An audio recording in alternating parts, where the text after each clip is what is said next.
Welcome back to yet another unboxing video on my channel. For today we have a really big box. This is my own purchase. I haven't done an own purchase for a while and I'm excited to finally pull the trigger on this very new model. Alright, so without further ado, let me just flip out my really high-tech grade A kind of unboxing knife here.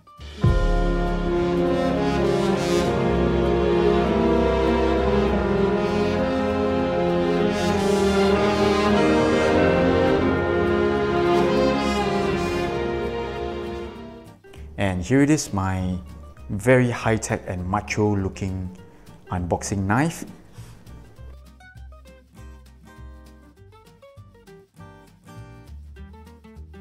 And after more than 2,000 hours and almost tripping my camera, I finally managed to score and cut the tape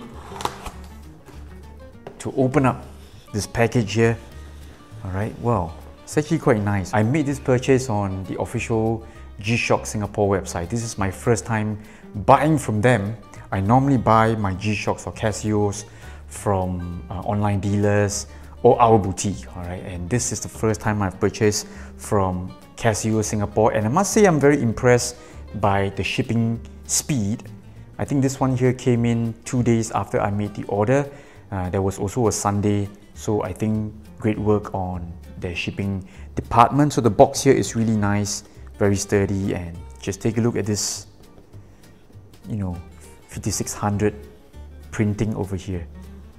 Looks great. Okay, I think this could be a really nice coaster or a pot stand, which I always use for strap changes. We'll see about that. Okay, so let me just move on and unbox this one. I made the purchase on 5th September, and this is the warranty card. Never really seen this after buying so many G-Shocks. See, we've got lots of paper packing here to make sure the watch is safe and all. And finally, here is the actual watch.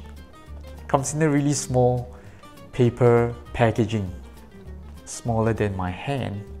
Fits on my palm, alright, but not inside my hand, of course. And okay, so still great work from Casio Singapore for this really detailed packaging. So let's get on with the unboxing video. I know you're waiting for me to shut up. Alright, just move on. Okay, so this is the watch in question. Ta-ta-ta! Alright, and this is the latest sort of a integrated design type of small looking quartz watch. I don't know if there's a nickname for the watch, but of course this Tiffany dial here will be very, very popular with the current watch trend. I do believe it is an outgoing trend, but I think it's not too late for me to hop on the bandwagon. Alright, this watch was launched on Saturday, I think, at 11 AM, and I actually got to know this watch by way of my fellow watch reviewer, Jason of the channel Beyond 36. So I came across this video talking about the launch of this model. Reference number for the watch is MTP-B1450, right? No, sorry, it's B145D, and this one has the Tiffany dial variation. Wow. On first impressions, this bracelet is really nasty. Okay, it's a folded or a stamped, whatever you want to call it, type of bracelet. Wow. Okay, and the clasp here is super basic or cheap, if you want to put it that way. Okay, so a quick wrist shot. All right, fits really well. This must be a 36mm, and I think these days I'm gravitating towards lighter watches, quartz watches, grab and go watches. I understand that this is not a true integrated bracelet design, but it looks like it because as you can see, the watch case and the lugs or rather the watch case sort of conceal or hide the lugs. And as a result, it does look like an integrated bracelet design. So this is a watch that is launched where the trend is sort of outgoing. Integrated bracelet, Tiffany dial, pastel dials and all that. People should be getting tired of such things, but this costs $85 a pop, and I think there's really no harm in trying something like this. Okay, so initially I was afraid that this watch is going to be one of those out of stock everywhere and you gotta pay a premium kind of thing.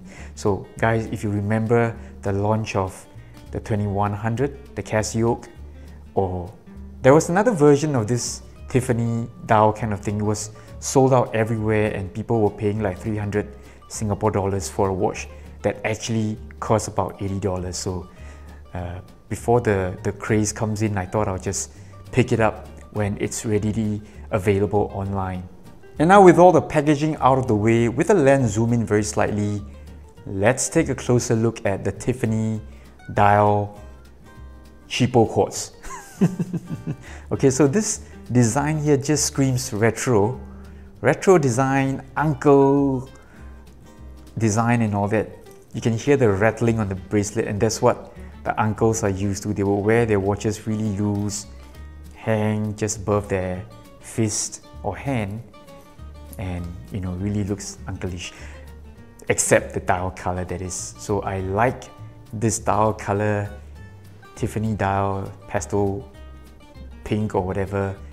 It is the trend these days. Alright, so let me just get this thing out of the way.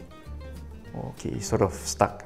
So you can imagine how bad this is going to be, alright? It's going to be a hair puller, this bracelet here. Okay, I can't imagine how it's going to feel when I eventually wear this watch.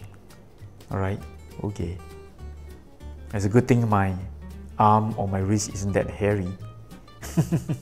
Okay, so this Tiffany dial is not a matte version. There is a hint of sunburst to it. Okay, so let me just peel off this one. It's annoying protective film here. Alright, so as you can see, there is a sunburst. Alright, so I'll take that back. It's not a hint of sunburst. It's a true full-blown sunburst effect here on the Tiffany dial. Pretty sure this is going to be very popular because at this size, you know, men can wear it, women can wear it, and everybody's just going to be really happy. Priced at $85, you don't feel a pinch. Alright, so in his video, Jason was saying, don't buy the OP Tiffany or something like that. I sort of agree with him. Wow, the bracelet here is just nasty. Okay, so I'm not too sure if it's going to feel good. But overall, I think in terms of design and all that, really nice, very clean, very simple, and this is a quartz. I don't think there'll be any problems. It does look like it's a snap-on case back. Oh dear. Really low build quality all around. Let's quickly go on and do the handset alignment check, which I always do with my watches. Seems okay. Right, so the lens here could still be playing tricks, but I guess you can't really expect too much from a Casio retailing at $85, okay? Has to be the lowest end of things. Alignment seems good. I seriously don't think this is stainless steel. Wow. Don't tell me this is one of those coated resin case. I'll really flip on that. I sure hope this is a real stainless steel case.